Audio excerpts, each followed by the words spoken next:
ဒီနေ့ဘုန်းကြီးတို့လက်တုပိကောပမသုတ်တံဒေသနာကိုလေ့လာရမယ်လက်တုကိကောပမဆိုတာလက်တုကိကဥပမာသုတ်တာပေါ့လက်တုကိကာဆိုတာငုံရှေးတုန်းကတော့ဘီလုံးငှက်လို့ခေါ်တာဥပမာဆိုတာနှိုင်းရှင်သုတ်တာဆိုတာဒေသနာငုံငှက်နဲ့ဥပမာပေးပြီးဟောကြားအပ်သောဒေသနာတော်ပေါ့ဒီဒေသနာတော်ရဲ့နာမည်ဒီဒေသနာတော်ကဘယ်မှာဖြစ်တာလဲဆိုတော့မြတ်စွာဘုရားရှင်ကိုလိုမြတ်ကြီးအင်္ဂုတ္တရဘတိုင်းမှာအာပနဆိုတဲ့အင်္ဂုတ္တရဘတိုင်းထဲမှာပါတယ်မြို့မကြတောမကြရွာကြီးပေါ့အဲ့ဒီမှာသရင်သုံးနေစင်ခါဖြစ်ပါတယ်တဲ့မြတ်စွာဘုရားရှင်ကိုလိုမြတ်ကြီးကမနေ့ပိုင်းမှာဆွမ်းငံကြွတယ်ဆွမ်းငံကြွပြီးတော့အာပနရွာတဲ့ကိုအာပနဏီကုန်းကြီးရွာကြီးတဲ့ကိုဆွမ်းငံကြွတယ်အာပနရွာကြီးထဲမှာဆွမ်းငံပြီးတော့ဆွမ်းဖုံးပေးပြီးတဲ့အခါမှာဆွမ်းငံရွာပြန်လာတော့နေခင်းမှာတက်တောင်တက်တာတရားထုတ်ပြီးနဲ့နေဖို့တောအုပ်တစ်ခုကိုကြွတော်မူတယ်အဲ့ဒီတောအုပ်ထဲဝင်ပြီးတော့တစ်ပင်ရင်းမှာပဲမြတ်စွာဘုရားကနေသန့်နေခြင်းကိုတရင်သုံးနေတော်မူပါတယ်ဒီနေရာမှာဘုန်းကြီးတို့သင်္นานဓာရီမှတ်ထားမှာဘုန်းကြီးတို့မြတ်စွာဘုရားနေသန့်နေခြင်းဆိုတာကအိပ်စက်တာတော့မဟုတ်ဘူးတစ်ပင်အောင်မှာထိုင်ပြီးတော့တရားရှုမှတ်နေတာပါပဲတရားချမ်းသာတဲ့နေ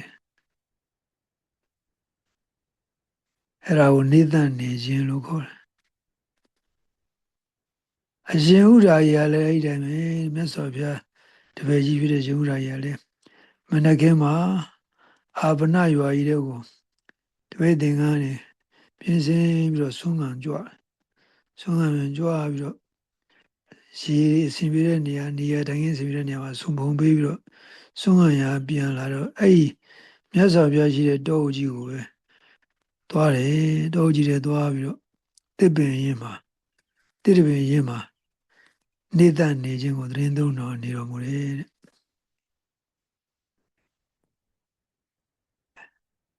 အဲ့လိုနေတဲ့ရှင်ဥဒ္ဓါကြီးမထေရကြီးမှာအတွေ့တစ်ခုဖြစ်ပေါ်နေတယ်ဘယ်လိုအတွေ့ဖြစ်လဲဆိုတော့ဘူဏံဝတ္တနောဘဂဝါဒုက္ခဓမ္မနာအပဟတာဘူဏံဝတ္တနောဘဂဝါဒုက္ခဓမ္မနာဥပဟတာဝတ္တစင်စင်နောငါတို့ဤဘဂဝါကျေးဇူးရှင်ဆရာဖြစ်တော်မူသောမြတ်စွာဘုရားသည်ဘူဏံများစွာကုန်သောဒုက္ခဓမ္မနာဒုက္ခဖြင့်တရားတို့ကိုအပဟတာဖယ်ရှားပြီးတော်မူပါ၏ဖယ်ရှားပြီးတော်မူရပါ၏နောဘဂဝါငါတို့ဤကျေးဇူးရှင်ပြီးတော်မူသောမြတ်စွာဘုရားရှင်ကိုယ်တော်မြတ်ကြီးသည်ဘူဏံဒုက္ခဓမ္မနံချမ်းသာမှုကိုဖြစ်စေနိုင်တဲ့တရားတို့ကိုဝတ္တစင်စစ်ဥပဟတ္တာဆောင်းခြင်းတော်မူရတဲ့မြတ်စွာဘုရားပါတကား။ဩမြတ်စွာဘုရားရှင်ကိုယ်တော်မြတ်ကြီးဟာများပြားတဲ့ဒုက္ခတွေကိုဖယ်ရှားပြီးတော်မူရတဲ့မြတ်စွာဘုရား။ချမ်းသာများစွာကိုလည်းဆောင်းခြင်းပြီးတော်မူရတဲ့မြတ်စွာဘုရားပါတကား။ဘုနာဝတ္တနောဘဂဝါအကုသလနာဓမ္မနာဘာဒာမြတ်စွာဘုရားရှင်ကိုယ်တော်မြတ်ကြီးဒီထို့အတွက်စိတ်ညစ်ညူးစရာအပြစ်နဲ့ဆိုးကျိုးတွေရှိတဲ့အကုသိုလ်တရားတွေကိုလည်းဖယ်ပြီးတော့ပေးရတဲ့မြတ်စွာဘုရားပါတကားအပြစ်ကင်းပြီးတော့ကောင်းကျိုးရှိတဲ့ကုသိုလ်တရားတွေကိုလည်းပြည့်အောင်ဖြည့်ဆည်းပေးတဲ့လမ်းညွှန်ပေးတဲ့မြတ်စွာဘုရားပါတကားဆိုတော့တန်ဖိုးထားတဲ့အသွေးနဲ့မြတ်စွာဘုရားရဲ့ဂုဏ်ကျေးဇူးတွေကိုဆင်ញင်အောင်မေးတဲ့နော် profound appreciation နဲ့တွေ့ရအဲ့တော့တွေ့ပြီးတော့မြတ်စွာဘုရားရှိတဲ့နေရာကိုညနေပိုင်းချိန်ကြတော့တ တရားတဲ့သူတယောက်တည်းတရားထုတ်တဲ့နေရာနေပြီးတော့ရေမြတ်စွာဘုရားရှိတဲ့နေရာကိုသွားပြီးတော့မြတ်စွာဘုရားကိုယူသည်စွာကြောက်ပြီးတော့သင်တော်တဲ့နေရာမှာထိုင်နေတယ်ဒါဇာဝိနံပါတ်148ပြီးသွားဇာဝိနံပါတ်149သင်တော်တဲ့နေရာမှာထိုင်ပြီးတဲ့နောက်တော့ရှင်ဥဒ္ဒါယိမထေရမြတ်စွာဘုရားကိုလျှောက်ထားတယ်လျှောက်တာတော့လျှောက်တာပါဘယ်လိုလျှောက်လဲဆိုတော့ဣဒာမေရှံဗန္တိရောဂတတပတိတန်လိနတာဧဝံစိတာသောပရိဝတကောဥဒ္ဒပါတိမြတ်စွာဘုရားတပည့်တော်အခုဒီတောထဲမှာတပည့်တော်တယောက်တည်း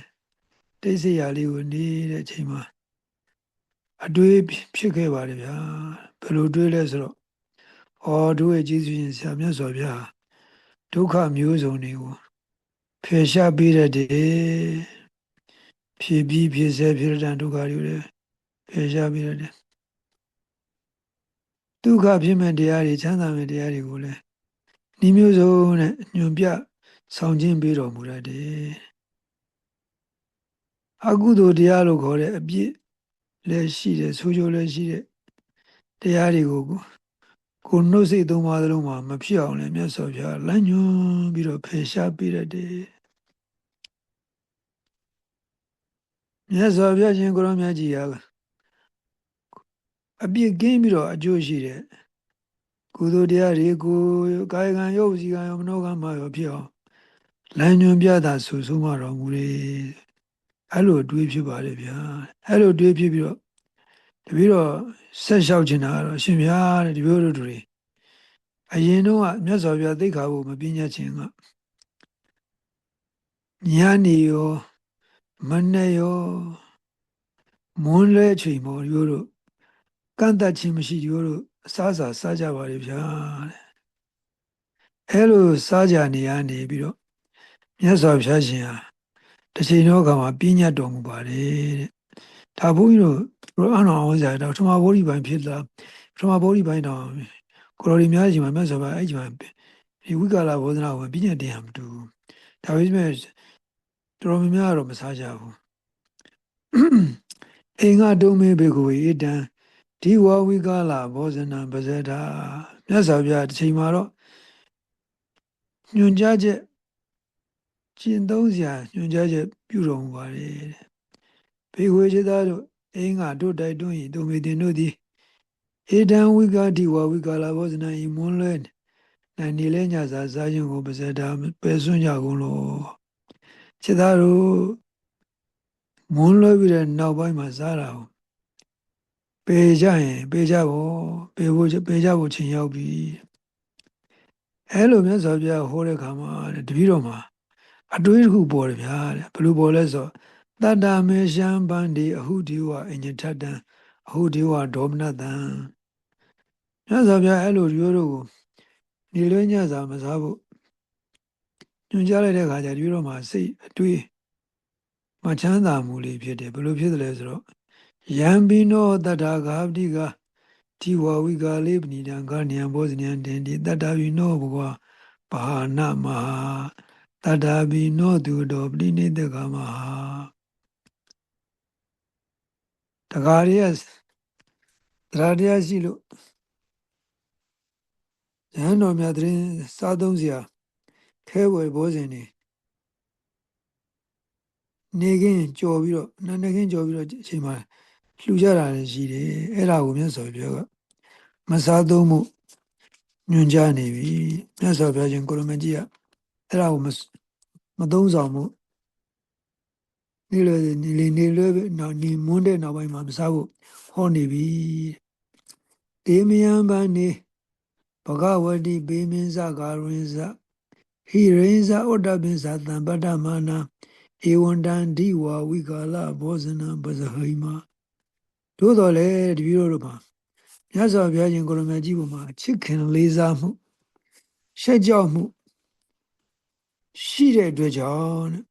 မြတ်စွာဘုရားရှင်ညွှန်ကြားတဲ့အတိုင်းတပည့်တို့လိုက်နာတဲ့အနေနဲ့မစားကြပါဘူးဗျာ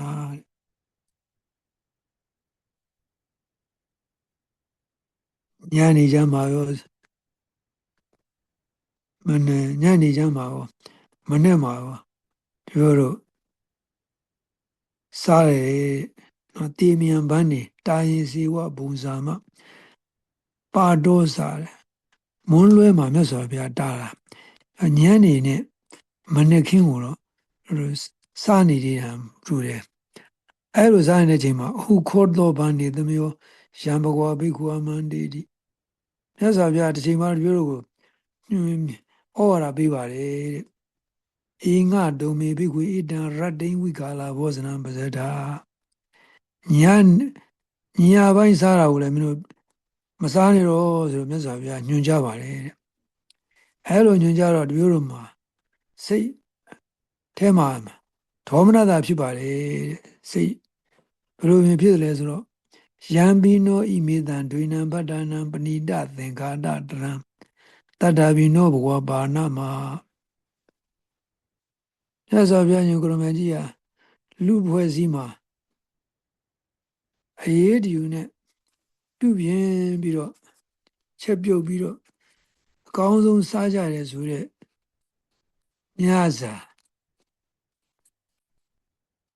ညစာကိုလည်းမြတ်စွာဘုရားမစားဖို့ညွှန်ကြားပြီတဲ့အဲလိုညွှန်ကြားတဲ့အခါမှာစိတ်မကောင်းတော့လည်းပြီးတော့လက်တွေ့အတွေ့အကြုံလေးတွေရပြီးတော့ရှောက်ခွင့်ပြုပါဆိုပြီးတော့ရှောက်တယ်အရှင်ဘုရားတဲ့များသောဖြင့်ပုဂ္ဂိုလ်တွေကလူတွေကဟင်းကောင်းဟင်းလျာရပြီဆိုလို့ရှိရင်လေသူတို့အိမ်ကလူတွေပြောတယ်ဒီဟာလေးကိုခြံတတ်ကြညနေကြမှာညစမှာတို့မိသားစုတွေတိုင်းဝန်းနဲ့အတူတူစားကြမယ်အဲ့လိုပြောတာတပြီးတော့ပြောထုံးစံရှိကြပါတယ်ပြောပြီးတော့လည်းစားရအစဉ်လာရှိပါတယ်အထူးတလည်းပြုပြင်ထားတဲ့အစားအစာဆိုတာများသောဖြင့်နေခင်းမှာစားတာနေပါတယ်တဗ္ဗသာရတိအဘာဒီဝါစားတာပူများပါတယ်နေခင်းမှာမစားကြပါဘူးသို့တော်လည်းဒီလိုတော့မြတ်စွာဘုရားရှင်ကိုရမကြီးပေါ်မှာလေးစားချစ်ခင်မှုနဲ့ရိုသေမှုရှိခင်ဟိရိယတ္တပတရားကိုဒီလိုငြိပြီးမြတ်စွာဘုရားရဲ့ဩဝါဒအတိုင်းကျိုးတို့လိုက်နာကြပါတယ်ညမှာလည်းမစားတော့ပါဘူးတပည့်တော်တို့လက်တွေ့အတွေ့အကြုံတစ်ခုရှောက်မယ်ဆိုဗျာတဲ့တခါ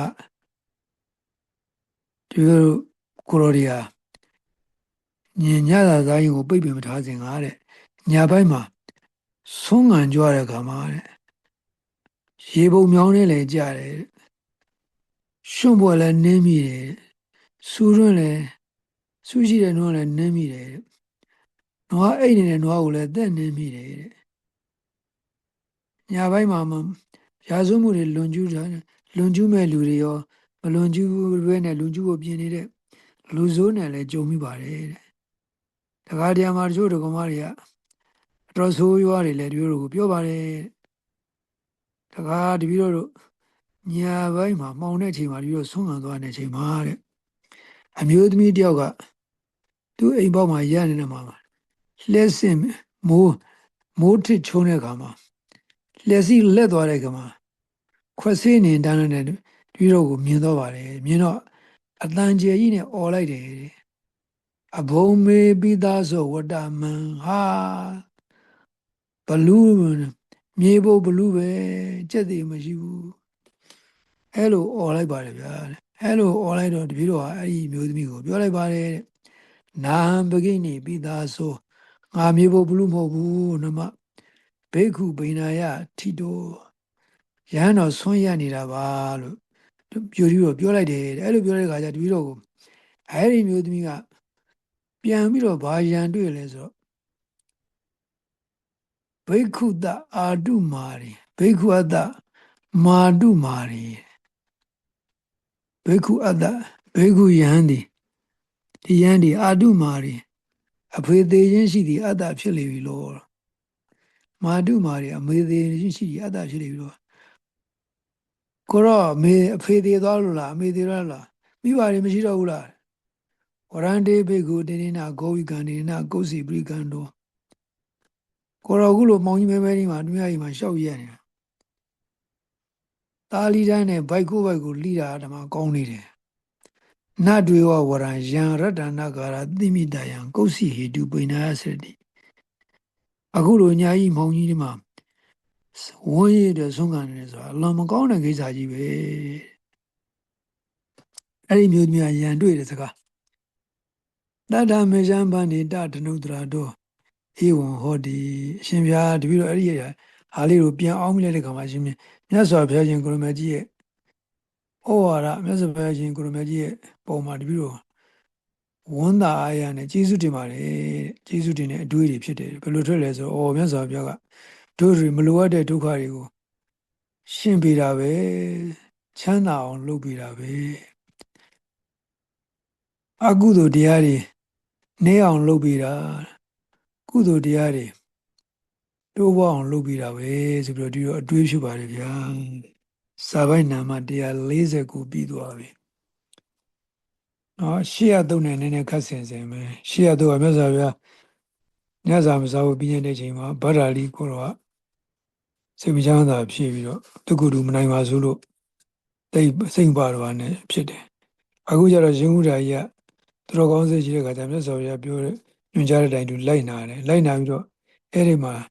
ကောင်းကျိုးတွေကိုသူတွေးပြီးတော့ပြီးဝန်းတာတယ်မြတ်စွာဘုရားရဲ့ဩဝါဒကိုတလေးစားနဲ့လိုက်နာပြီးတော့တန်ဖိုးထားတဲ့အတွေးတွေနဲ့တန်ဖိုးထားတဲ့စကားတွေရှောက်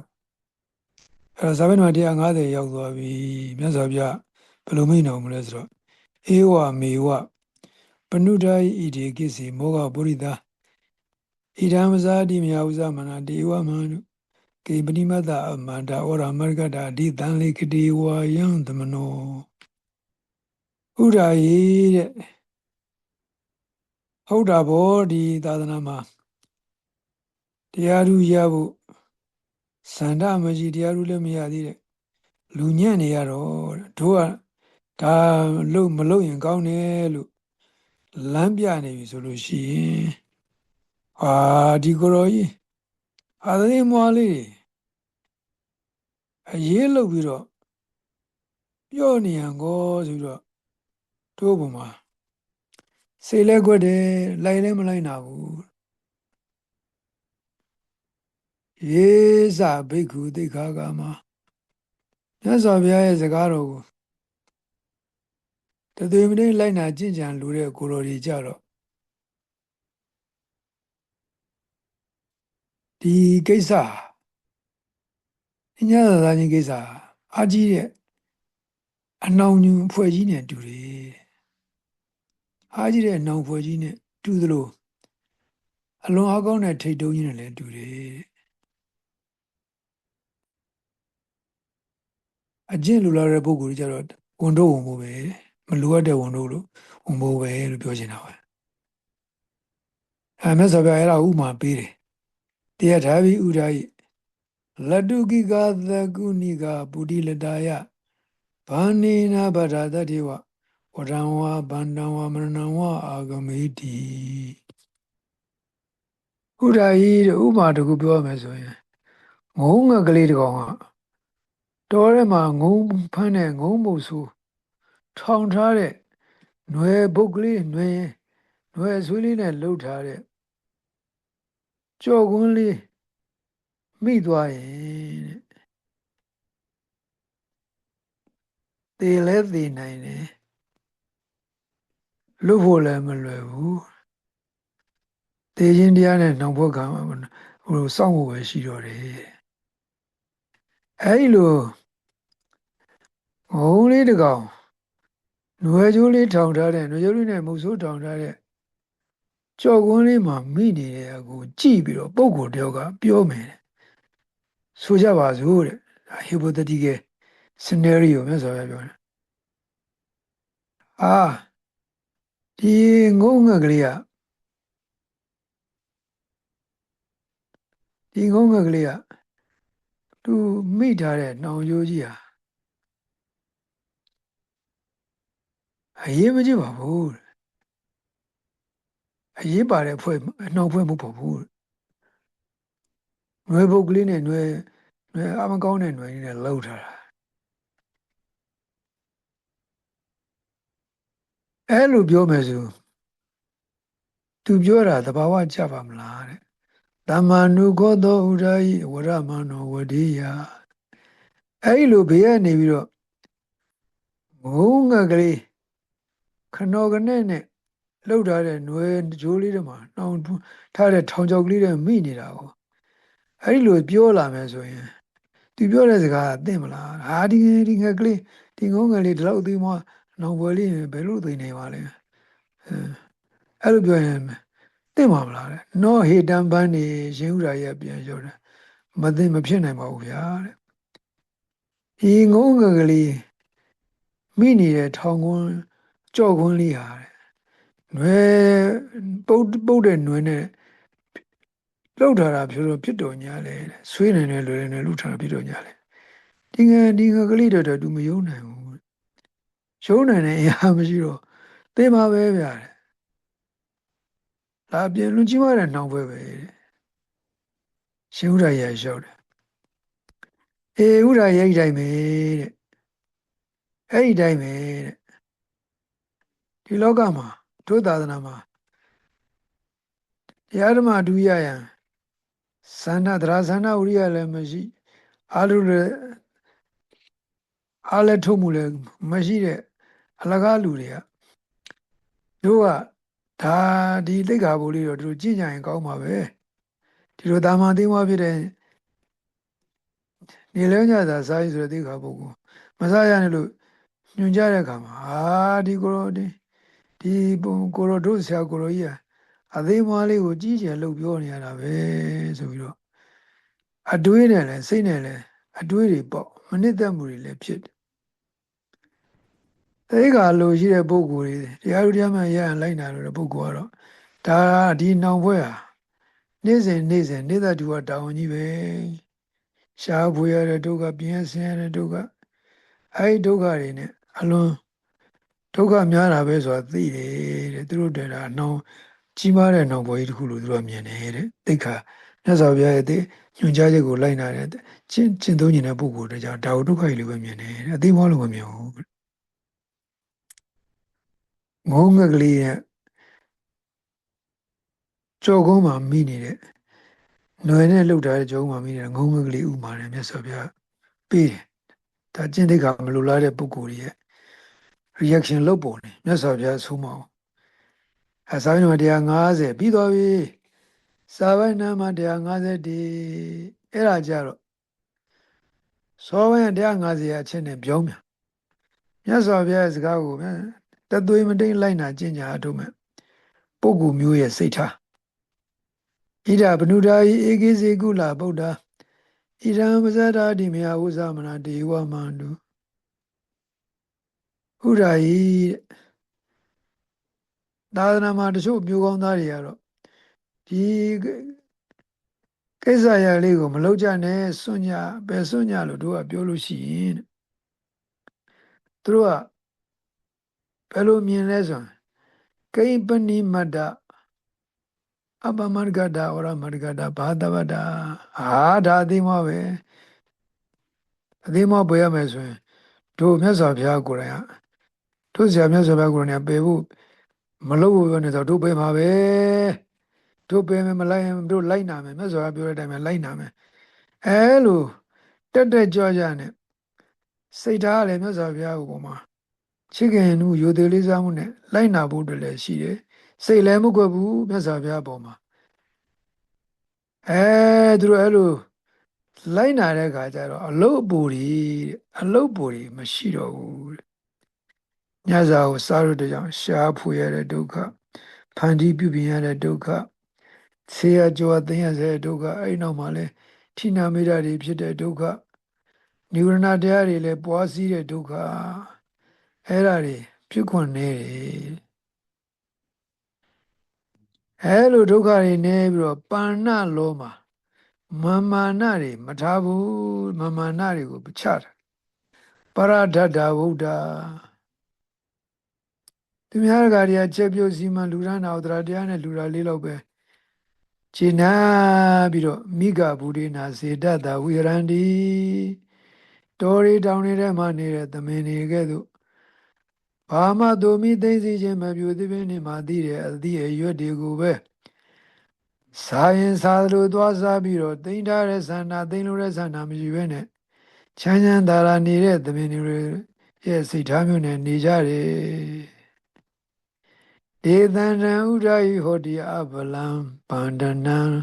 ဒုဗလံဗန္ဒနံပုရိကံဗန္ဒနံအာသရကံဗန္ဒနံခြေသာဥဒ္ဒယဒီလိုမြတ်စွာဘုရားရှင်ကိုရမကြီးတို့ညွှန်ကြားတဲ့ဩဝါဒတွေကိုတမြတ်တနိုးနဲ့လိုက်နာကျင့်သုံးပြီးတော့သတော်ကောင်းတရားကိုရအောင်အထုတ်ခြင်းနဲ့တရားဆန္ဒဝရိယရှိတဲ့ပုဂ္ဂိုလ်မျိုးတွေအတွက်တော့တို့ပြောတဲ့ပညာချက်ကလေးဆိုတာညဇာစားရဆိုတာအသေးမွားပဲသူတို့အတွက်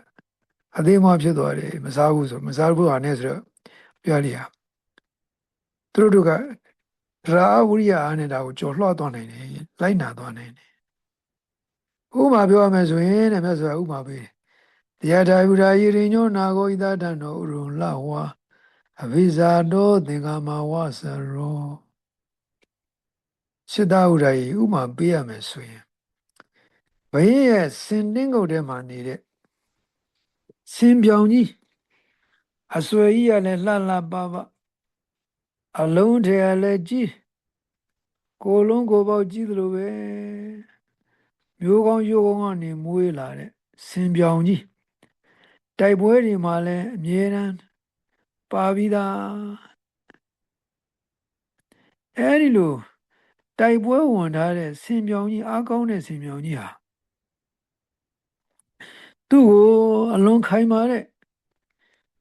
နှောင်ကြိုးတွေနဲ့ခြိလိုက်မယ်ဆိုရင်ခြိထားမယ်ဆိုရင်သူ့ခန္ဓာကိုနည်းနည်းလေးလှုပ်လိုက်ုံနဲ့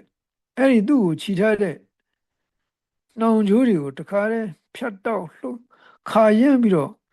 သွားနိုင်တယ်လို့လိုချသွားနိုင်တယ်လို့ပဲတဲ့ဒီနေရာမှာအဲ့ဒီဆင်မြင်ကြီးကိုခြိထားတဲ့ကျိုးတွေကိုဒီစင်းကြီးကလှုပ်ုံလေးနဲ့ခြေဖြတ်ပြီးတော့သွားနိုင်တယ်နေရာမှာတဲ့ပုဂ္ဂိုလ်ဒုတိယကသုံးသက်ချက်ရှိမယ်တဲ့သုံးသက်ချက်ပြုမယ်ဘယ်လိုသုံးတတ်မလဲဆိုတော့ဟာအချင်းတို့ဒီအလွန်အားကောင်းတဲ့အလုံးရရောစင်စွယ်ကြီးနဲ့ရောအလွန်နှာမောင်းကြီးရောပြည့်စုံတဲ့ဒီစင်ဘင်းစင်စွယ်ကြီးဟာမြင်းစင်ကြီးဟာဒီຫນွယ်ချိုးတွေနဲ့ခိုင်မာကြီးချီထရတောင်ဒုက္ခနာကိုလေးနဲ့လှုပ်ခါရှားခါလေးနဲ့ရမ်းလိုက်တာနဲ့ဒီကျိုးတွေဟာပြတ်ပြီးတော့တခါတည်းခါပြီးတော့သူလိုရသွားနိုင်တာကိုအဝေးစိနဲ့ခြိထားတဲ့ကျိုးတွေကတော့အလွန်ခိုင်မာတယ်အလွန်အားကောင်းတယ်ရုံးထွက်ဖို့မလွယ်ဘူးလို့ပြောမယ်ဆိုရင်အဲ့ဒီသုံးတတ်ချက်ပေးပြီးတော့ပြောနေတဲ့ပုဂ္ဂိုလ်ဟာမှန်တယ်လို့ဆိုနိုင်ပါမလားတဲ့သူစကားကိုလက်ခံနိုင်ကြရှိရလားရှင်ဥဒ္ဒရာပြန်လျှောက်တယ်နောဟေတံပန္တိမသိပါဗျာသူပြောတာမှားနေပါတယ်ဘာကြောင့်လို့ယောဟိသောယေဟိသောဗန္နေရိညောနာဝဣဒရဏောဥရုံလဝအဘိဇာတောသင်္ကာမဝဆိုတော့ရှင်ဗျာတဲ့တိုက်ပွဲဝင်ဒီစင်ပြောင်ကြီးကိုအလွန်ခိုင်မာတဲ့ຫນွယ်ကြိုးတွေကိုဖွဲ့ထားတော်ညာလေတဲ့ဒီနှောင်ကြိုးဟာသူ့အတွက်တော့အသေးမွားလေးပါဗျာတဲ့ကိုယ်လေးလှုပ်ဟာရှားကလေးနဲ့ဒီနှောင်ကြိုးကိုခါတယ်ဖြတ်ပြီးတော့လိုရာခိသွားနိုင်တဲ့အစွမ်းအင်အားသက်တည်ရှိနေပါတယ်ဒါမှမဟုတ်ဒီနှောင်ကြိုးကြီးကဘေးကနေကြည့်တော့ဘလောက်ကြီးအားကောင်းနေပဲထင်ရပြီတော့ညာလဲမပြောပါတော့ပါဘူးဗျာအေးခြေသားဥရာရဲ့အဲ့တိုင်းပဲဒီလောကမှာတို့ရဲ့ဩဝါဒစကားကိုလိုက်နာတဲ့သရဇဏဝရိယရှိတဲ့မျိုးကောင်းသားတွေကြတော့အာမြတ်စွာဘုရားဒီကိစ္စကိုမလုံနဲ့လို့ပြောဆိုတို့မလုံဘာလို့မလုံနိုင်မှာလဲစူးစမ်းလုပ်မယ်မြတ်စွာဘုရားကိုယ်တိုင်ညွှန်ကြားနေတာပဲဆိုပြီးတော့တို့ပြောတဲ့အတိုင်းလည်းမလုံဘူးတို့ဘုံမှာလည်းစိတ်ကွက်တာမရှိဘူးမာမာနတွေချပြီးတော့ ညွှန်ကြားချက်ကိုလိုက်နာပြီးတော့ချမ်းချမ်းသာသာနဲ့အပိုကိစ္စတွေမပါပဲအပိုကိစ္စတွေမရှိလုပ်เสียလည်းမလိုပဲနဲ့သားသမီးများကဲ့သို့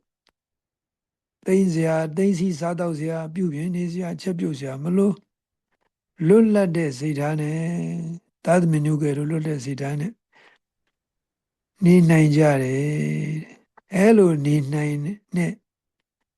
သူတို့အစွန်းတတ္တိယဒရာဆန္ဒဝိရိယအားကြောင့်ဒီအနှောင်ဖွဲ့နေလွဲညစာအပေါ်မှာတန်ရောစဉ်တွေ့တာချင်းဆိုတဲ့တွေ့တာဟာအသေးသာအသေးမွှားလေးပဲဖြစ်သွားတယ်အကောင်းတဲ့အနှောင်ဖွဲ့မဟုတ်တော့ဘူးစာပိုင်းနံပါတ်151အဲ့ဆိုဗျာပြီးသွားပြီစာပိုင်းနံပါတ်152ရောက်သွားပြီမြတ်စွာဘုရားဥမာတစ်ခုပေးပြီစာပိုင်းနံပါတ်152ကမြတ်စွာဘုရားဩဝါဒကိုမလိုက်နာတဲ့လူရဲ့စိတ်ထားမျိုးနဲ့ဥမာပေးပြီးတော့မြတ်စွာဘုရားရှင်းပြီတရားတာယူရာယဝရိသောတလိတော်အသကောအနာလိယော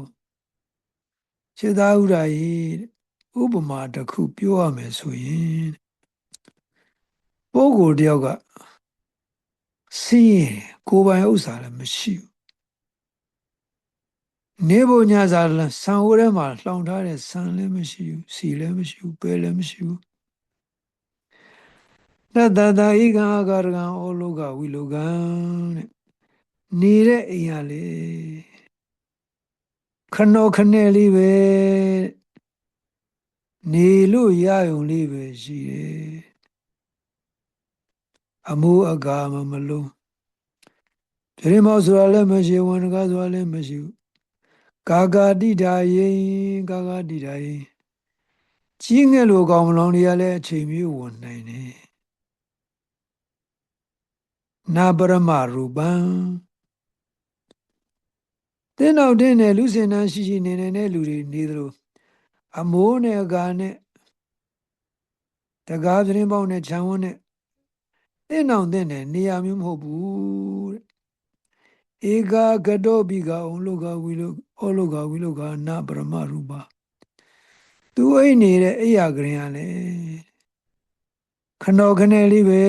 တဲ့အဖြစ်လောက်ပဲရှိတယ်မက်เสียဘာမှမရှိဘူးဧကိတကုံမီယာဒိညသမဝါပကံနာပရမရူပံသူ့ရဲ့ဟိုထဲမှာလည်းရှိတဲ့စပါးလည်းနည်းနည်းနှိုးစီဘူးတဘူးစာတောင်းဝင်ဒဇလေစာတော့ပဲရှိတယ်သူစားဖို့အစားစားလေးတွေလောင်ထားရတယ်ဘာမှရှိဘူးကြီးကျယ်ကျယ်စားပွဲလောက်စရာမရှိဘူးဧကာဇာယိကာနာပရမရူပသူ့ရဲ့ဘဝခီးပေါ်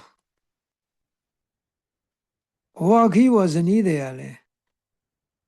ရုပ်စင်းအင်္ဂါဘာမှမကြည့်ကျင်စရာရှုကျင်စရာမရှိဘူးတဲ့အဲ့ဒီလိုဆင်းရဲနုံးပါလာတဲ့လူစင်းဟာတနေ့တော့အာရမကတံဘိက္ခုံပတ္တိယသူရောဒဟထဘာရမနုညံဘောဇနံဘုဒ္ဓဝေတိတာယဆာယနိသိဏံတနေ့တော့ခါမှာအဲ့လိုဆင်းရဲနုံးပါလှတဲ့နေစရာအိမ်လည်းမရှိစားစရာလည်းပိုးပိုးရှမ်းရှမ်းမရှိအိမ်တော်ဘက်နှင်းသက်စရာအာယုန်တွေကိုခံစားဖို့လည်းမမောစရာအဆင်ယူပါမရှိအဲ့လိုအဆင်နှမ်းရှိတဲ့ပုဂ္ဂိုလ်တယောက်ကဘုန်းကြီးတင်းတုံးတဲ့နေရာအကြောင်းကံဖျားရောက်သွားတော့ကိုတော်တစ်ပါးကိုတွေ့တယ်ကိုတော်တစ်ပါးပြောင်းပြောင်းရုံရုံနဲ့စွန်ပုံပေးရတာလည်းပြည့်ပြည့်စုံစုံ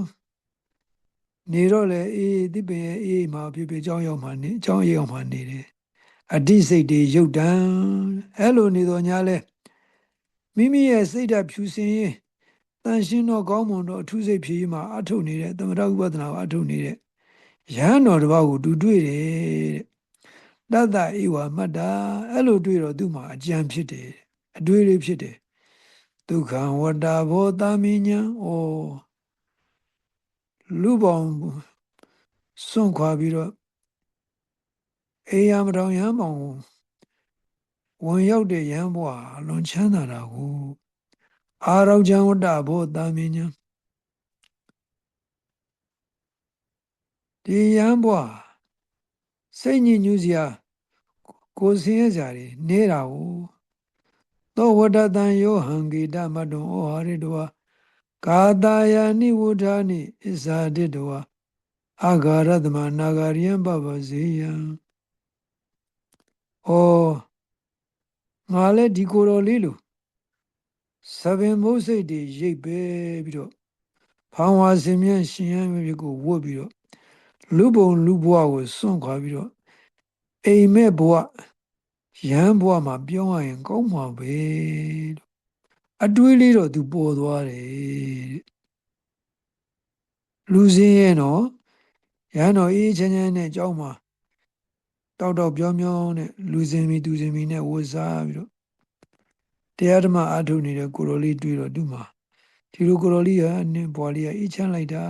အပူပင်ကင်းလိုက်တာငါလည်းအဲ့လိုနေရင်ကောင်းမှာပဲဆိုတော့အတွေးလေးတော့သူဖြစ်တယ်သို့တော်ညာလေတဲ့သောနာတကုနေယဧကံအာဂါရကံဩလောကဝိလောကကာဂာဒာယနာပရမရူပံဘာယအတွေ့ဖြစ်ုံတာပဲရှိတယ်တဲ့သူ့ရဲ့ခနောခနဲ့အဖြစ်မြတာရှိတဲ့အိမ်လေးကိုတဲ့သူမစွန့်နိုင်ဘူးအလားတူပဲသူ့ရဲ့မသားနာလာတဲ့အိယာလေးကိုလည်းသူမစွန့်နိုင်ဘူးသူ့အိမ်မှာနေဖို့ညစာစားဖို့အတွက်ဒိုလောင်ထားတဲ့ဆန်းလေးတဲ့ဇလဲစာရောက်နဲ့ဟင်းချက်စရာရှာရှာပါပါလေးအဲ့ဒါလေးကိုလည်းသူမစွန့်နိုင်ဘူးသူ့ရဲ့အိမ်သူဇနီးဘဝဖို့ကိုလည်းသူစွန့်နိုင်တဲ့တတ်တည်မရှိဘူးအဲ့ဒါတွေကိုစွန့်ပြီးတော့သူရန်ဝဖို့မဖြစ်နိုင်ဘူးတတ်တည်မရှိဘူးအဲ့ဒီလိုမဖြစ်နိုင်တဲ့အခြေအနေမျိုးကိုယ့်ရဲ့အိမ်တောင်ဘက်နဲ့အိမ်စွန့်ပြီးတော့ရန်ဖြစ်ဖို့ရန်ပြုဖို့မစွန့်နိုင်တဲ့လူစင်းရဲ့တယောက်ကိုပုဂ္ဂိုလ်တယောက်ကသုံးသက်ချက်ပေးမယ်ဘယ်လိုပေးမလဲ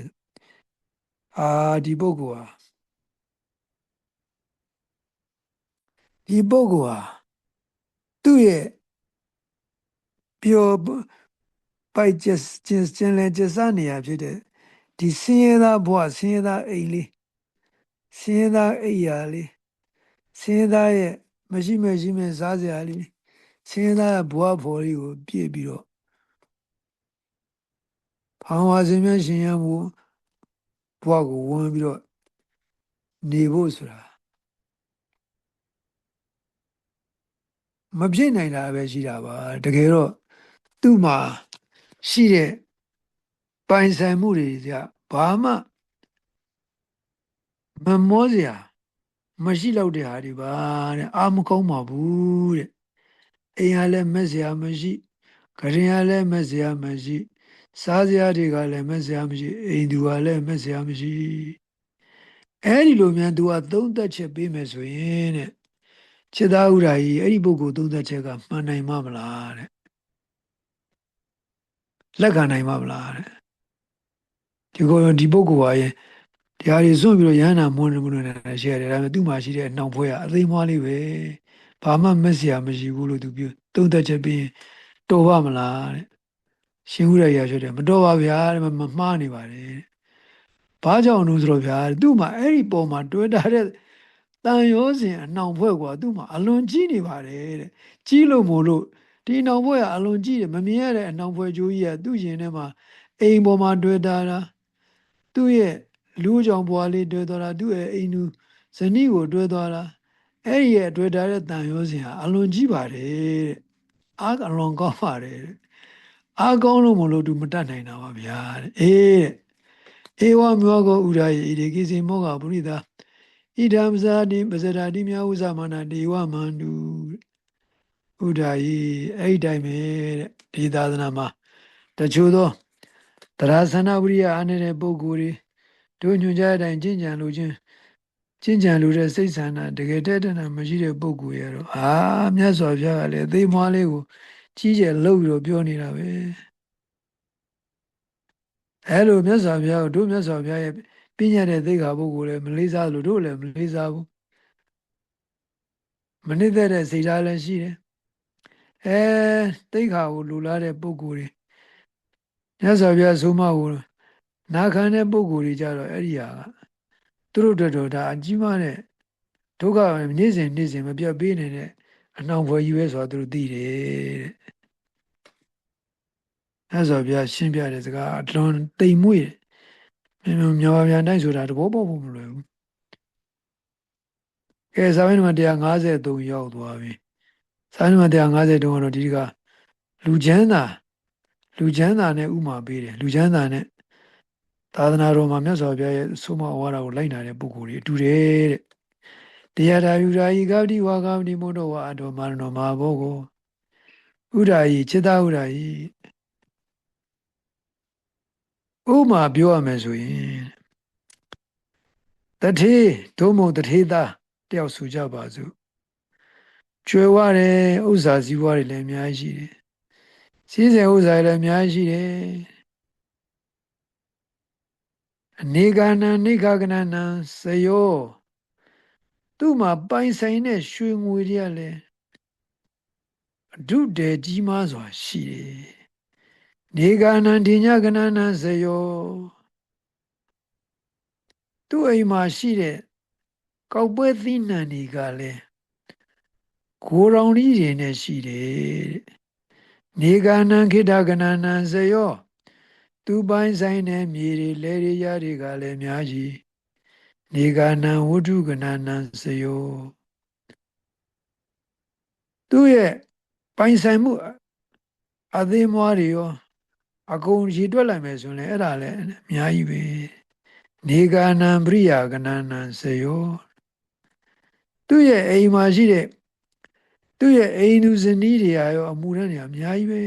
အိမ်သူတွေလည်းအများကြီးပဲအိမ်ရှိခဲ့အိမ်ထဲမှာအနည်းဆုံး9ယောက်10ယောက်အဲ့လိုမရှိနေကနံဓာတကနနံစယောသူ့မှာအမှုထမ်းဝန်ထမ်းမျိုးသားဝန်ထမ်းတွေကလည်းအများကြီးနေကနန္တာတိကနနံစယောအမျိုးသမီးဝန်ထမ်းတွေကလည်းအများကြီးပဲအဲ့ဒီလိုအလွန်ကြွယ်ဝတဲ့တထေးနဲ့တထေးသားဟာတယောက်ဟာကျောင်းကိုရောက်သွားတော့ကိုတော်လေးတန်းတန်းပြန်နဲ့နေရစားတာလည်းပြပြဝဝနေရတာလည်းချမ်းချမ်းသာသာနဲ့နေရမိမိရဲ့စိတ်ကိုပြုပြင်တိုးတက်ရေးမှလည်းကမ္မထအားထုတ်နေတဲ့ကိုတော်လေးကိုတွေ့တယ်ဆိုကြပါဆိုတယ်တွေ့တဲ့အခါမှာသူ့မှာအတွေးပေါ်တယ်ဘယ်လိုပေါ်လဲဆိုအေးရမထောင်ရမ်းပေါင်ဘွားဒီလိုအေးချမ်းနေရတာအလွန်အေးချမ်းတာပဲဘာမှစိတ်ညစ်ညူးစရာကိုညစ်ညူးစရာဘယ်မှမရှိပါလားငါလည်းဒီကိုတော်လေးလိုဒီကိုတော်လေးလိုပဲ7 days ရိပ်ပဲပြီးတော့ဘဝစဉ်မြတ်ရှင်ရဲ့ဘုကိုဝတ်ပြီးတော့မြတ်တဲ့သူတော်စင်ဘဝမှာနေရရင်ကောင်းမှာပဲသူ့မှာအဲ့လိုအတွေးပေါ်တာတယ်တဲ့အတွေးပေါ်သွားပြုံနဲ့မပြီးသေးဘူးတဲ့သူကသူ့ရဲ့အတွေးစိတ်ကိုလည်းသူအကောင်းထဲပေါ်နိုင်တယ်သောတကုနိယနေဂာနိနေဂကနာနိဘာယနေဂာနိထေညကနာနိဘာယအဲ့တော့ဒီတတိနဲ့တတိသားသူ့မှာရှိတဲ့ရွှေငွေအထုပ်ထည်တွေကိုရောသီးနှံမြောင်များစွာပိုင်ဆိုင်သောလေယာမြေများစွာ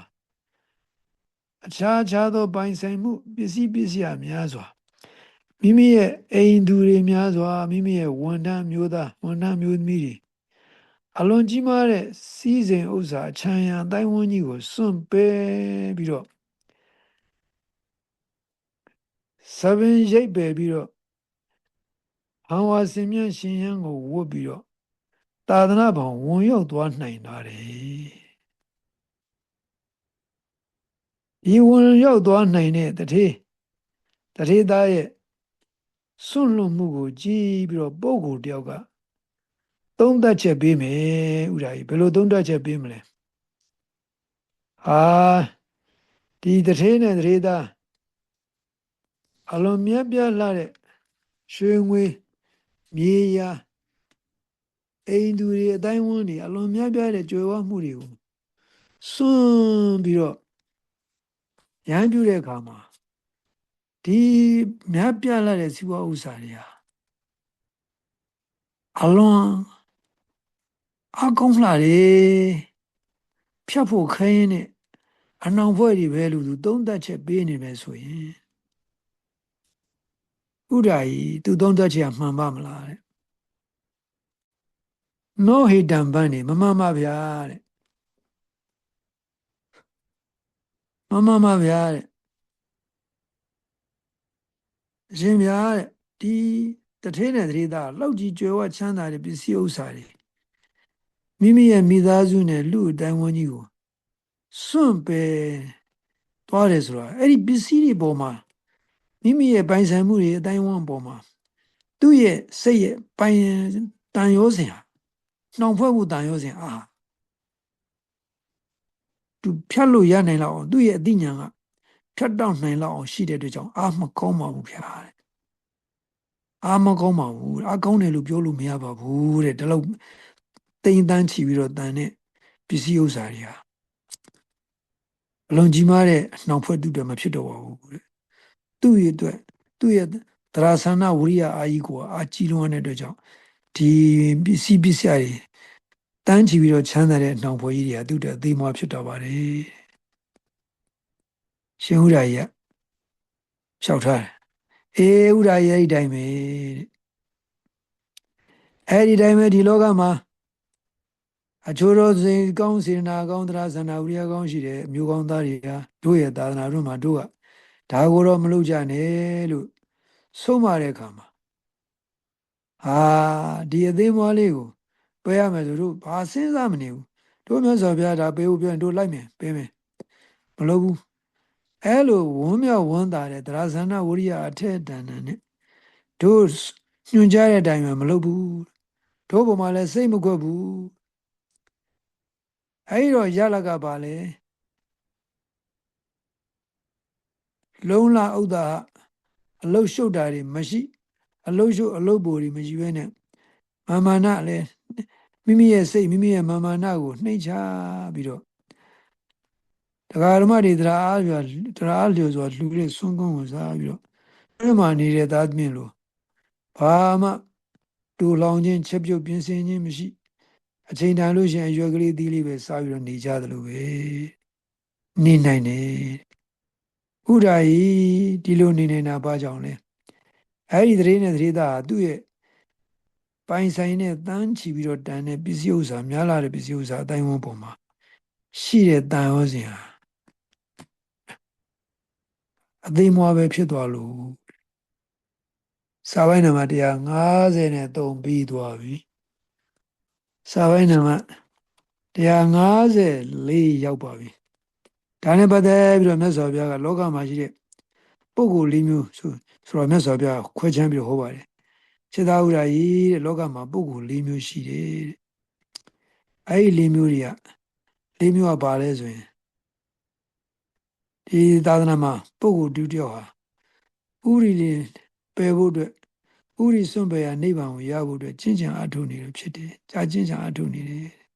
။ကျင့်ကြံအထုမယ်ဆိုတော့လေသာသနာ့တွင်မှာနေကြတယ်။သို့တော်လည်းသူတို့မှာလူပေါ်လူဘဝတခါတရံတန်းတဲ့အတွေးလေးတွေဖြစ်ကြတယ်တဲ့။လူပေါ်လူဘဝလူစည်းစိမ်ပေါ်မှာตาရတဘောကြတဲ့အတွေးလေးတွေသူတို့မှာခါလို့ဆိုဖြစ်တယ်တဲ့။ဖြစ်တော့လေအဲ့ဒီတွေးလေးတွေကိုသူတို့ပယ်စွန့်ဖို့မကြိုးစားဘူးတဲ့။အဲ့ဒီအတွေးတွေကိုသူကမြို့ပါသွားတယ်တဲ့။ခြေသားဥရာကြီးဒီလိုပုံကုံမျိုးကိုလေတို့ကတန်ယုတ်တာပုဂ္ဂိုလ်လို့သူပြောပါတယ်တဲ့ဝိတန်ယုတ်တာပုဂ္ဂိုလ်လို့မပြောဘူးတန်ယုတ်တာဆိုတာကလူဖွဲ့စည်းတဲ့အနှောင်ဖွဲ့ကြားထဲမှာညှိနေသေးပဲတဲ့ညှိတွယ်နေသေးပဲလို့သူပြောချင်ပါတယ်တဲ့လူမြောက်ခြင်းကိုကင်းကွာခြင်းကိုမရသေးဘူးလို့ပြောပါတယ်တဲ့ဘာကြောင့်လို့သူ့ရဲ့တဏ္ဍာမှာရှိတဲ့မသိမသာနဲ့လူစည်းစိမ်လူရဲ့ချမ်းသာကိုတွေ့တာတဲ့လောကလေးဟာရှိနေတယ်လို့ဒါဓမ္မပုဂ္ဂိုလ်ဘုရားကြီးနောက်တစ်မျိုးကတော့ဥပဒေတွေပဲဥပဒေတွေချုပ်ငြိမ်းဆွန့်လွတ်ရာဖြစ်တဲ့ နိဗ္ဗာန်ရဖို့အတွက်သာသနာ့ဘောင်ထဲမှာဖြည့်ဝင်ပြီးတော့အထုတ်နေတဲ့ပုဂ္ဂိုလ်အဲလိုအထုတ်နေတဲ့ကြားမှာလဲသူ့မှာလူလောကရဲ့ဒုက္ခဒုက္ခနဲ့ဆက်တဲ့အတွေးတွေလူလောကနဲ့ပတ်သက်တဲ့အတွေးတွေဟာသူ့မှာရှိနေစေပဲဖြစ်တယ်တခါတည်းဖြစ်လာတယ်သို့တော်လဲသူကသူ့ကိုယ်သူပြန်ဆုံးမှဟာတရားရမဝိုးလာတာဒါတော့မဟုတ်လားမဟုတ်ဘူးဒါဒီမှာနှိမ့်မျောနေဖို့မဟုတ်ဘူးဆိုပြီးတော့သူဟာအဲ့ဒါတွေကိုပယ်စွန့်မှုကြိုးစားတယ်တရားနဲ့ဒီပုဂ္ဂိုလ်ကလည်းလူဖွဲ့စည်းထဲမှာတန်ရောစဉ်နေမလွတ်သေးဘူးလို့တို့ပြောပါတယ်ကင်းကွာပြီးတဲ့ပုဂ္ဂိုလ်မှာဘဝကိုမရောက်သေးပါဘူးတဲ့ဘာကြောင့်တော့တို့ကအိန္ဒြိယဝိမတ္တတာဟိမေဥဒ္ဒါယိတိမသဘိပုဂ္ဂလိဝိဒသူ့မှာရှိတဲ့ဆွဲလန်းမှုသူ့ရဲ့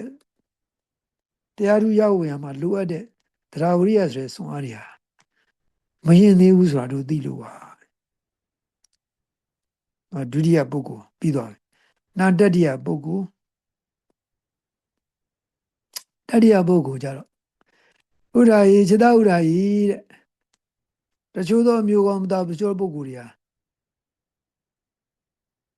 လူနယ်ပယ်ဥရိနယ်ပယ်ကလွတ်ဖို့အတွက်နိဗ္ဗာန်ရဖို့အတွက်ကျင့်ကြံအထောက်ကြတယ်သို့တော်လည်းသူဟာဘလောက်တော်ကြိုးစားပန်းစားအထောက်တော်လဲတခါတည်းမှာတတိလွတ်ကင်းပြီးတော့လူလောကနဲ့ပတ်သက်တဲ့အတွေးလေးတွေရမန်ယံငါဖြစ်တတ်ပါတယ်တဲ့ဘယ်သူအဖြစ်တတ်တော်ညာလဲသူဟာတတိရတာနဲ့ဒီပိုင်းနဲ့အဲ့ဒီအတွေးကိုသူပဲဖြောက်တယ်ကြိုးစားတယ်ဘာနဲ့တူလဲဆိုရင်ခြေသားဥရာကြီးတဲ့တဏီကုံနေပူလောင်ထားတဲ့တန်ထဲဦးတန်ခွက်ထဲမှာရေလေး20 30ရေပေါက်လေး2ပေါက်3ပေါက်ကြားတဲ့ခါအဲ့ဒီရေပေါက်ကကြတဲ့ခါမှာရေကြတဲ့ရေပေါက်ဟာမြန်မြန်ကုန်ခန်းပျောက်သွားတယ်ကုန်ခန်းပျောက်သွားနိုင်ပါတယ်ထို့တော်လဲအဲ့ဒီရေပေါက်ကကြတာတော့ရေပေါက်ကြတာကိုသတိပြုမိတာကတော့သတိဖြစ်တာတော့နေပါတယ်တဲ့အဲ့ဒီဥမာအတိုင်းပဲတဲ့တချို့ပုဂ္ဂိုလ်တွေဟာတရားဓမ္မတွေကြိုးစားပန်းစားနဲ့အထုသာသနာ့ဘုံနဲ့ဝင်ရောက်ပြီးအထုကြတယ်သတိလွတ်သွားတဲ့ခါမှာလဲလူဘဝမှာတွေးတဲ့ချမ်းသာနဲ့ပတ်သက်တဲ့တွေးတွေတခါတည်းဖြစ်တတ်တယ်ချက်ချင်းသတိမွန်တော်ညာလဲသတိရတာနဲ့ဒီပိုင်းနဲ့အဲ့ဒါကိုပယ်ဖြစ်တယ်ဒီပုဂ္ဂိုလ်ဟာလဲလူလောကတန်ရုပ်စဉ်နယ်ပယ်ကမလွတ်သေးဘူးတန်ရုပ်စဉ်နယ်ပယ်မှာညှိနေစေပဲလို့ပြောပါတယ်တဲ့ဘာကြောင့်လို့ဆိုတော့သူ့မှာကင်းလွတ်မှုကိုဖြစ်စေနိုင်တဲ့တရားဝရိယအာတတိသမารိပညာအားတွေအိန္ဒြေအားတွေမရင်သေးလို့ပါပဲတဲ့ဒါတဏ္ဍာ3နံပါတ်4ကျတော့ဒါလွတ်သွားပြီပုဂ္ဂိုလ်ခုจิตာဥဒ္ဒါယိတဲ့ချုပ်နောက်ပုဂ္ဂိုလ်ကတော့ခန္ဓာ၅ပါးပေါ်မှာရောကိလေသာတွေပေါ်မှာရောဒါဒုက္ခမကုန်နိုင်သေးတဲ့ဒုက္ခဇင်းမြစ်တရားတွေပဲဆိုတာသိပြီးတော့အဲဒီတရားတွေကင်းရာဖြစ်တဲ့နိဗ္ဗာန်ကိုရောက်မပြတ်ရှုမှတ်အထုတ်တယ်ရှုမှတ်လို့ဥပရိကုံယာနိဗ္ဗာန်ကိုရောက်သွားပြီဥပရိကုံယာနိဗ္ဗာန်ကိုရတ္တဗုဒ္ဓီရောက်ပြီးတော့စိတ်ရောအသိဉာဏ်ရောကိလေသာနယ်ပယ်ကလွတ်ကင်းသွားပြီတဲ့ဥဒ္ဒါယီဒီ၄ဦးမြောက်ပုဂ္ဂိုလ်ကတော့လူလောကနယ်ပယ်တန်ရောစဉ်ကင်းကွာသွားပြီပေါင်လွတ်သွားပြီလူလောကနယ်ပယ်အနှောင်ဖွဲ့လွတ်သွားပြီလို့တို့ပြောပါတယ်။ဘာကြောင့်လို့ဒီပုဂ္ဂိုလ်ကရတ္တမရတ္တဘုဘောအောင်သူ့ရဲ့တရားဝရိယသတိသမารိပညာအားတွေဟာမြင့်ပြီးတော့ရှင်းသွားပြီဒါမှမဟုတ်လို့ပါတဲ့။ဥဒ္ဒါယီတဲ့အလုံးဒီပုဂ္ဂိုလ်၄မျိုးရှိကြပါတယ်။အဲတော့ဇာဝေနမ154ပြီးသွားပြီ။ဇာဝေနမ155ကျတော့ပြင်စာကောဣမေဥဒ္ဒါယိကာမဂုဏခြေသာဥဒ္ဒါယိကဝါလောကဤ၌နှစ်သက်ဖွယ်ရာအစု နှစ်သက်ဖွယ်ရာအစုလို့ခေါ်တဲ့ကာမဂုဏ်တရားတို့ဒီ၅မျိုးရှိကြပါတယ်ဘယ်၅မျိုးလဲဆိုသကုဝိညာယရူပဣဒကန္တာမနာပါပိယရူပကာမုပသံဣဒါရဇနိယမျက်စိနဲ့မြင်ရတဲ့အလွန်နှစ်သက်သဘောကျစရာတွေစိတ်ကိုသဘောကျစေနိုင်တဲ့တမဲ့ဖွယ်ရာရူပယုံနေနားနဲ့ကြားတဲ့သဘောကျစရာတမဲ့ဖွယ်ရာဖြစ်တဲ့အသံနေနှာခေါင်းနဲ့နားရတဲ့သဘောကျစရာနှစ်သက်စရာဖြစ်တဲ့အနံ့နေရှားဖြင့်ခံစားရတဲ့အရသာယုံနေခန္ဓာကိုယ်နဲ့တွေ့ရတဲ့နှစ်သက်စရာဖြစ်တဲ့ဘုရားဘာယုံနေစုစုပေါင်းအဲ့ဒီဟာနှစ်သက်စရာအစု၅မျိုးလို့ခေါ်တယ်ခြေသားဥဒ္ဓဤဒီနှစ်သက်စရာအစု၅မျိုးကိုစွဲပြီးတော့ဖြစ်တဲ့ကိုယ်ဤချမ်းသာခြင်းစိတ်ဤချမ်းသာခြင်းဟာကာမဒုက္ခလို့ခေါ်တယ်ကာမဂုဏ်ချမ်းသာလို့ခေါ်ပါတယ်မီလဒုက္ခလို့လည်းခေါ်တယ်မီလဒုက္ခမစင်ကြယ်တဲ့ချမ်းသာလည်းဖြစ်ပါတယ်ပုရုဇနာဒုက္ခတလောကမှာတကွာမှာလူများကြီးပုရုဇဉ်တွေခံစားတဲ့ချမ်းသာဖြစ်ပါတယ်နရိယဒုက္ခသူတော်စင်တွေမခံစားတဲ့ချမ်းသာဖြစ်ပါတယ်နသေဝိတပံနဘဝိတပံနပုလိကတပံဘာဟိတပံဣဒတဒုက္ခတာတိဝရမိဒီကမူချမ်းသာကိုတို့ဝေဝရရှောင်းမယ်ဒုက္ခတွေနောက်ဆက်တွဲဒုက္ခတွေအများကြီးပါလို့တို့ရှောင်ရမယ်လို့တို့ဟောပါတယ်စာဝေနမ155ပြီးသွားပြီစာဝေနမ156ခြေသာဥဒ္ဓဤနောက်တစ်ခုကတော့အဲဒီဝိတုကာမဂုဏ်ကိရိတာကာမဂုဏ်ကနေပြီးတော့လွတ်မြောက်အောင်နိဝရဏလို့ခေါ်တဲ့အကုသိုလ်တရားတွေကင်းစင်အောင်သမထကမ္မနာဥပဒနာကမ္မနာနေအထုလို့သမထဥပဒနာကမ္မနာနေကဆင့်မြင့်ပြီးတော့တိုးတက်လာတဲ့အခါမှာဝိတဝိဇာရကြံနေတဲ့ပိဋိသူဟာရှိတဲ့ပထမဇန်ကိုရောက်တယ်ဝိတဝိဇာရတွေပြတ်တဲ့ဒုတိယဇန်ကိုရောက်တယ်နောက်တကကြတော့ဝိတဝိဇာရလေးမရှိပိဋိသူဒုက္ခပဲရှိတဲ့ပိဋိလွန်မြောက်တဲ့တတ္တယဇန်ကိုရောက်တယ်နောက်တစ်ခါဒုက္ခလွန်မြောက်တော့အလွန်အေးချမ်းပြီးတော့တည်ငြိမ်တဲ့စိတ်နဲ့ချမ်းသာမှုပဲရှိတဲ့ဥပိ္ပခချမ်းသာမှုပဲရှိတဲ့သရုဒ္ဓဇံကိုရောက်တယ်အဲလိုသရုဒ္ဓဇံစိတ္တိတောင်ရောက်အောင်ဒီပုဂ္ဂိုလ်တယောက်ကရောက်သွားပြီဆိုရင်တဲ့ဒီချမ်းသာနိခမ္မဒုက္ခလို့ခေါ်တယ်လွတ်မြောက်မှုချမ်းသာလို့ခေါ်တယ်ဘဝယောဂဒုက္ခပူဇာပူရှုပ်တွေနဲ့ကိုယ်ရဲ့ချမ်းသာလို့လည်းခေါ်တယ်ဥပဒမဒုက္ခတကယ်ကိုယ်တော်စိတ်ကိုရောငြိမ်းချင်းနေတဲ့ချမ်းသာလို့လည်းခေါ်တယ်တန်ဖိုးတာဒုက္ခအတိရုရလို့ဖြစ်တဲ့ချမ်းသာလို့လည်းခေါ်တယ်ဒီချမ်းသာကိုရအောင်လုပ်ရမယ်မိဝဲရမယ်အချိန်မှများစွာလည်းပွားများရမယ်ဒီဒုက္ခကိုကြောက်เสียမလိုဘူးလို့တို့ဟောပါတယ်